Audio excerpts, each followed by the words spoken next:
Gracias, muy buenos días a todas y todos los presentes en esta mañana, en este evento tan bonito, tan significativo y de una temática tan profundamente interesante, de debates arduos. Y no es la primera vez que estamos en torno a ella. Agradecimientos a Marcos por hacerlo realidad, a todos los que patrocinaron este evento, que pusieron un granito de arena para que muchos juristas lleguen a reflexionar en torno a un instituto que da mucho de qué hablar. Y da mucho de qué hablar dependiendo de la orilla en que te encuentres. Porque definitivamente si hay algo de lo que podemos hablar en voz alta es que las garantías son algo incómodas cuando no las reclamas para ti mismo o para alguien cercano. Cuando tenemos que reclamarla para otros, entonces no valen absolutamente nada. Yo sí no voy a utilizar eufemismos para decir que la extinción de dominio es una figura diabólica, perversa. Y lo digo desde la orilla en que me encuentro, defendiendo a personas que de una manera injusta han perdido sus bienes o han estado en peligro de perderlos y han perdido también su reputación a nivel nacional e incluso mundial. Personas a las que por un trámite de estos se les priva de la posibilidad de tener una cuenta de ahorro incluso, y esa mancha persigue a todos sus familiares. Pero además hay otra reflexión inicial antes de entrar a la temática de estudio, y es que evidentemente es una acción, un instituto que está en la adolescencia.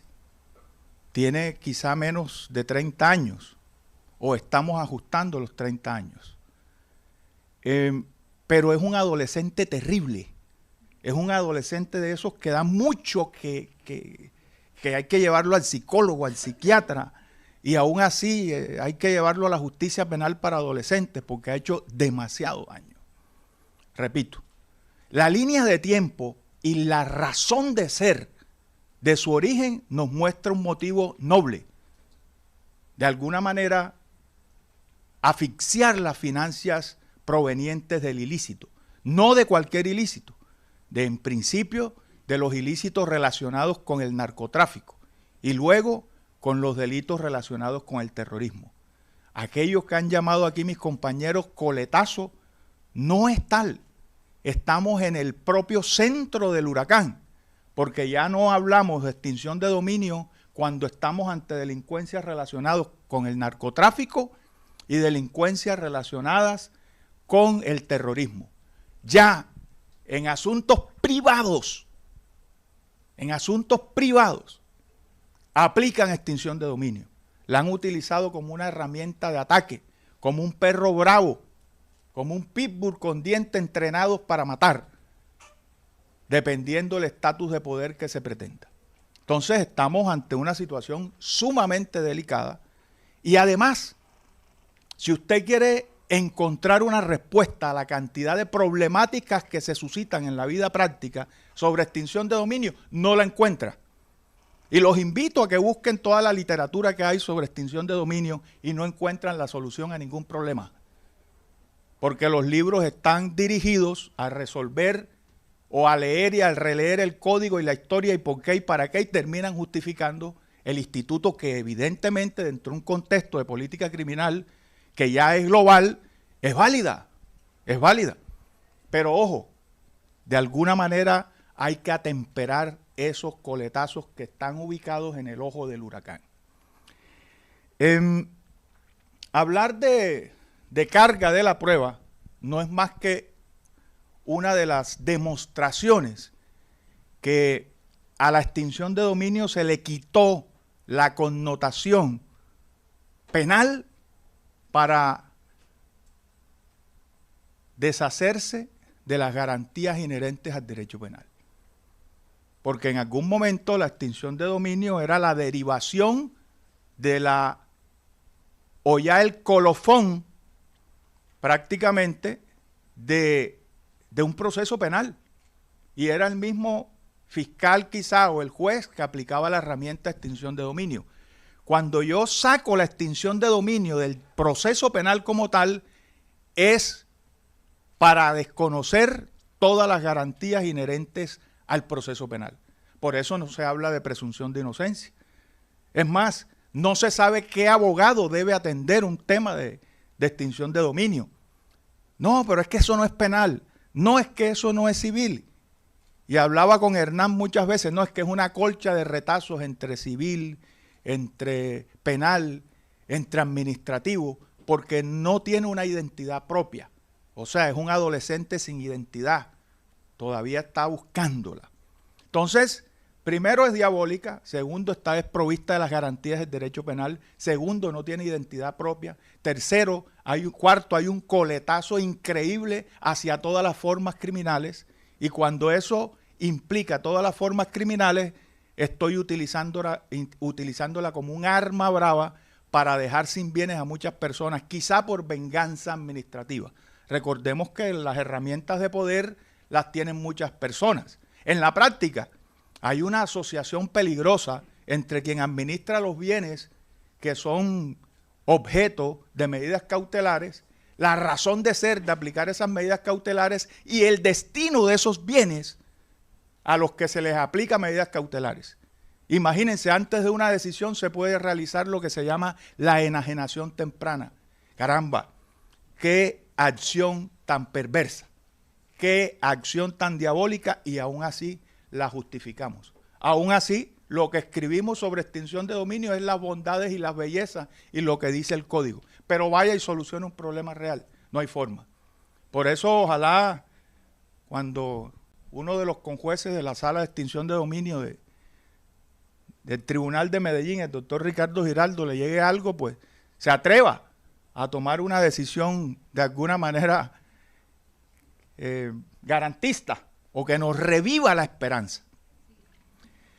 Porque casi que está perdida. De hecho, esta actividad tiene su razón de ser en que Marcos bregó con un proceso de extinción de dominio siendo un estudiante y no dio pie con bola, no pudo ganar una. Y se apasionó tanto por la extinción de dominio que le correspondió hacer su tesis sobre extinción de dominio. ¿No es así, Marcos? Y desde allí su pasión de tanto recibir garrote. No crean que es porque ganó y tal. No, es difícil, es muy difícil. Entonces, fíjense, la estructura de carga de la prueba aplicable al proceso de extinción de dominio está establecida en el artículo 152 del Código. Y dice la norma que se aplica en materia de extinción de dominio el criterio de carga dinámica de la prueba. Para hablar de carga dinámica de la prueba tenemos que remontarnos allá al derecho argentino con Peirano. ¿Ya? Antes se hablaba de utilidad y facilidad probatoria en Italia. Pero Peirano fue el que acuñó, que en paz descanse, murió el año pasado, acuñó la expresión carga dinámica de la prueba. Para la solución de casos que implicaban actividades injustas probatoriamente hablando, cuando se le exigía una prueba diabólica a una de las partes aplicando la tesis de carga clásica, aquella onus probandi incumbi actori, la carga de la prueba le incumbe al actor. Entonces, esa carga así, estáticamente hablando, generaba un problema, y es que a veces quien está en la obligación legal de probar no está en la mejor condición de hacerlo, por facilidad probatoria, por proximidad probatoria e incluso por la solidaridad que viene de la derivación del principio de buena fe. Entonces, ante eso aparece la tesis novedosa de carga dinámica de la prueba, aplicable en Colombia en temas de responsabilidad médica y de responsabilidad civil. Pero, de alguna manera, la línea jurisprudencial del Consejo de Estado y de la Sala Civil de la Corte Suprema de Justicia pasó a que el Código General del Proceso introdujera la figura de la carga dinámica probatoria en materia civil. y la Corte Constitucional se refirió a ella avalándola mediante la sentencia C-086. No quise ver ni siquiera las diapositivas por el tema de tiempo. Entonces, ¿qué tenemos en carga dinámica de la prueba? Que ya no prueba quien debe legalmente probar, sino quien está en mejor condición de probar. Y esto sí es válido que esté en extinción de dominio. Porque en principio la norma te dice, oiga, señor fiscal, usted tiene la carga de probar la existencia del bien y la existencia de la causal. Y además, que quien es propietario de ese bien no es un tercero adquirente de buena fe. Usted tiene que probar eso. Pero ojo, si aparece el tercero o el afectado diciendo, un momentico, yo eso lo adquirí de una manera pulcra, pues entonces te toca a ti demostrar la pulcritud en esa compra, en esa adquisición. Por una razón sencilla, práctica, que quien alega está en mejor condición de probar. Es posible que se aplique carga dinámica probatoria si existiera dentro del trámite de extinción de dominio la garantía de presunción de inocencia. La respuesta es no, porque la presunción constitucional y legal de inocencia, como toda presunción, releva de prueba a quien es beneficiario de la presunción. Entonces, si se presumiera la inocencia o si se presumiera el origen lícito, entonces no habría por qué probarlo. Y esa es la discusión actual y permanente en torno a ello. Entonces, en la práctica real, en la práctica de todos los días, estamos ante una situación sencilla. Y usted busque quien ha escrito mucho de carga dinámica de la prueba en materia de extinción de dominio. No hay esas referencias. Verifique problemas prácticos en la realidad sobre esto. Tampoco hay esas referencias, al menos en Colombia. Lo que constituye un reto verdadero es, primero, escribir muchísimo, escribir lo que se piense, pero criticar la institución. Partir de casos materiales, de casos reales, estimular las decisiones de los tribunales de extinción de dominio, que yo estoy seguro que no son notarios.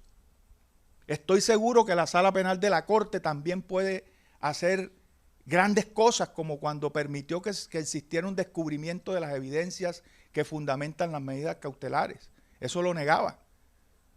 Gracias a esa línea jurisprudencial, al menos puedes discutir los balances probatorios en que se fincan las medidas cautelares. Entonces, el tema es muy sencillo. Carga dinámica de la prueba, aplicable al proceso de extinción de dominio. Si usted alega una buena fe cualificada, un tercero adquirente de buena fe, entonces tiene que probar, porque le resulta muy difícil al Estado acreditar el origen del patrimonio suyo. Por eso una de las pruebas esenciales dentro del trámite de extinción de dominio es un estudio financiero, un estudio de origen de los recursos. Estas son las breves reflexiones que traigo para que ustedes pues tengan a bien controvertirlas y ojalá eso sea lo que suceda. Muchas gracias.